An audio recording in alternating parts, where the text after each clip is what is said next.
Good afternoon, Dame McDonagh. It is an honour to serve under your chairship today, and I beg to move that the House has considered the International Court of Justice advisory opinion on Israel and the occupied Palestinian territories. It is also an honour to bring this debate to Westminster Hall. I am delighted to see so many parliamentary colleagues in attendance, and with that being the case, I am not planning to take up my full allotted 10 minutes, as there is obvious enthusiasm amongst members to participate in the coming hour. And there are many colleagues here that have been passionate campaigners for justice for many years, and I would like to hear as many speeches as possible this afternoon. On the 19th of July 2024, the International Court of Justice, the ICJ, delivered its advisory opinion in respect of the legal consequences arising from the policies and practices of Israel in the occupied Palestinian territory, including East Jerusalem. The ICJ were clear that Israel's occupation, annexation and continued presence in the occupied Palestinian territories is unlawful, and that Israel is under an obligation to end its unlawful presence in the OPT as rapidly as possible with the evacuation of all settlers from existing settlements. The court built on the determination that Israel has committed systemic violations of international humanitarian law by recognising that Israel has permanently acquired territory by force and suppressed the right of Palestinians to self-determination. And when the Minister rises to his feet later in this debate, can he confirm that the Government agrees that the occupation is illegal and will call on Israel to comply with the ICJ and demand an end to the occupation? And while the UK has called for an end to settlement expansion, does the Government agree that Israel must comply with the ICJ and not only stop settlement expansion, but also that Israel must evacuate settlers from Palestinian land? I certainly will. Imran Hussain. I'm very grateful to my honourable friend, and can I congratulate him on bringing this very important and timely debate here today. And he's absolutely right in pointing out that this is perhaps the most substantial advisory opinion on Israel's illegal occupation of the Palestinian territories, which makes it clear settlements are illegal, as is Israel's ongoing expansion of them. Settlement goods are illegal, as is the import of them. So does he agree with me that this places a particular and clear obligation on our government to act immediately and abide by international law? Brian Lishman.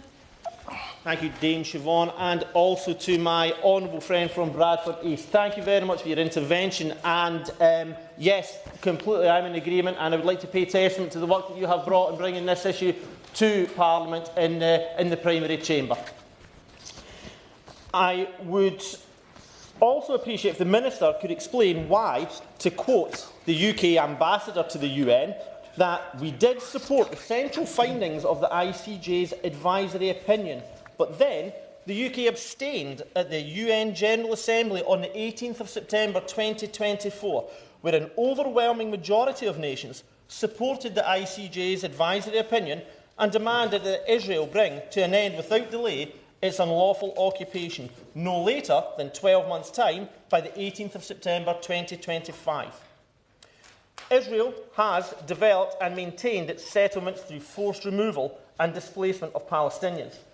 The court's opinion is that Israel has the obligation to make reparation for the damage caused to all the natural or legal persons concerned in the occupied Palestinian territories. Will my honourable friend give way? I will do. I thank my honourable friend for giving way. He's making a very powerful case for action. Would you agree with Amnesty International that one of the practical measures the UK government could take would be to ban goods produced in the illegal Israeli settlements? Brian Leishman. Thanks once again, Dame Siobhan, and thank you to my honourable friend from Poole for raising that topic. That is something that I mention more length later on in my contribution, but yes, you can rest assured that I do. I'm in firm agreement with you. Dame Siobhan, the ICJ advisory opinion is significant because it adds to the growing international consensus that Israel is committing the crime against humanity of apartheid against Palestinians. And that language is extremely important, because the international community has and continues to witness annexation, occupation, segregation and apartheid. The world is the witness of crimes against humanity. And while the UK government is in denial about what constitutes a genocide, millions of our own citizens, Amnesty International as aforementioned, and many nations from the international community are not. I will do. Andrew George. And he's making a very powerful point which I strongly endorse. And of course he can go further, because of course we're well aware that the new US administration is now recommending the ethnic cleansing of Gaza. So on top of the UK government making clear its abhorrence of all of the actions which he's just described, they should also make it very clear that they strongly oppose the proposals coming from the US as well. Brian Leishman. Thank you to the honourable gentleman for that contribution as well. And I think it's fair to say that when we look at President Trump's recent comments, it takes us into a new and rather diabolical position in the efforts to ethnically cleanse the Palestinian people from their homeland. His comments about making Gaza a Riviera of the Middle East are frankly appalling, and an explicit denial of Palestinian people's right to self-determination. The hard truth is that the UK needs introspection, to look at what we have done and what we continue to do to allow these dreadful acts of death and destruction to happen with impunity. I put it to the Minister, please explain why the UK have sold and continue to sell arms to Israel, arms that have been used in committing atrocities against the Palestinian people. And I will do.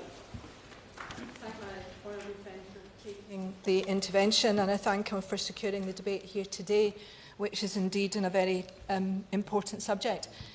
I recently attended a talk by Professor Mahmoud, who demonstrated with images and with his own testimony the kinds of injuries that are being sustained by some people in Palestine, notably a 7-year-old boy whose injuries were so symmetrical that they couldn't have been done by human hand. They'd clearly been done by a drone. So does the member agree with me that we need to also be thinking about the export of items which are not in and of themselves militaristic, but which can be weaponised, as drones are being in Palestine, and that we have to consider having export bans on those items too? Brian Leishman. Thank you very much, my honourable friend from Glasgow West. I wholeheartedly agree, and again, that is something that I will turn on later on in my contribution when we look at a variety of actions that the UK government could undertake. I also put it to the Minister to defend the words and lack of action from our government that have enabled the Israeli blockades to continue, blockades that stopped life-saving aid, food, water and medicine from reaching besieged Palestinians who were starving and in the most dire need. I think historical context is vital, because the persecution Palestinians suffer from is not a recent event. This treatment didn't start in October 2023. For Palestinians, the Nakba began many decades ago. From the mass dispossession of the Palestinian people in 1947 and 48 to the present day, ethnic cleansing has been a constant. The seizing of land and homes, the forced displacement, the destruction of civic, educational, cultural and religious infrastructure, which are all protected by international conventions and treaties to which this country is a committed signatory, are all examples of settler colonialism and Israeli government-authorised apartheid that sees removal of the local population through ethnic cleansing. For decades, the international community has looked away and ignored the suffering of the Palestinian people. So I put it to our government, through the Minister, that the time for the UK to show international and moral leadership is long overdue, especially regarding Palestine. Our nation's role as the former colonial power in Palestine, issuing and implementing the Balfour Declaration of 1917, presiding over the dispossession and disenfranchisement of the Palestinian people, has incurred a historical debt, which continues to grow the longer we refuse to stand up for the inalienable rights of Palestinians. Will the Minister commit to the UK Government undertaking a thorough review of its diplomatic, political, trade, economic and military relations with Israel to identify any aspects that assist and empower Israel's illegal occupation and to stop those aspects? Will the UK Government suspend trade privileges, agreements and negotiations with Israel pending the outcome of that thorough review? I will do. I'd like to thank the honourable member for Alloa and for securing this very important debate, and he is making a really passionate speech for the situation that we see in Gaza. But would the Minister agree with me on that specific point? Would the Member of Parliament agree with me on this point? The Foreign Secretary's statement that we will not have economic sanctions against Israel because we have a £6.1 billion trade deal is an absolute abhorrent statement. And we should reverse that statement as soon as possible, because one of the biggest argument against the abolition of slavery was of the financial cost that it would make, it would have on our country. Would the Minister agree? Brian Lishman. Thank you very much, and thank you very much, the honourable member from Leicester South, for his contribution today. Yes, quite simply, yes, I'm in agreement. It's an appalling statement, and basically, I would like to think that our country is frankly better than putting a pounds and pence figure on the cost of humanitarian disaster and genocide. I also put to the Minister, will the UK Government ban the importation of goods from illegal Israeli settlements which facilitate and give credibility to their existence? And the banning of the importing of goods from Israel's illegal settlements brings in line our commitments to international law and human rights.